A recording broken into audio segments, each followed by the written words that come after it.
ప్రముఖ బాలీవుడ్ నటుడు సైఫ్ అలీ ఖాన్ మీద ఆగంతకుడు దాడి చేయడము.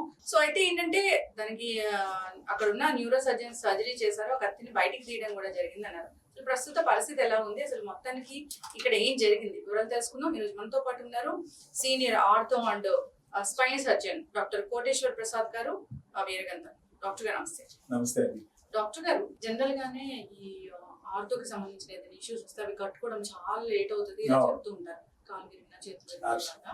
ఇప్పుడు వెన్నెముకకి ఏదైనా యాక్సిడెంట్ లో కూడా ఇబ్బంది అయితే కనుక చాలా టైం పడుతుంది కోలుకోవడానికి అని చెప్తుంటారు. ఇక్కడ ఏంటంటే సైఫ్ అలీ ఖాన్ మీద దాడి జరిగింది, కత్తి వెన్నెముకలోకి వెళ్ళిపోయింది.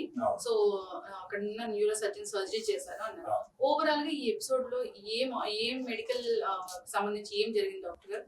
అదే ఫస్ట్‌లీ ముందు అసలు ఈ దుర్ఘటన ముందు చాలా నేను జరగకుండా ఉండాల్సిందనేది. ఎందుకంటే బాలీవుడ్ నటుల పైన రీసెంట్‌గా చాలా అటాక్స్ జరుగుతున్నాయి.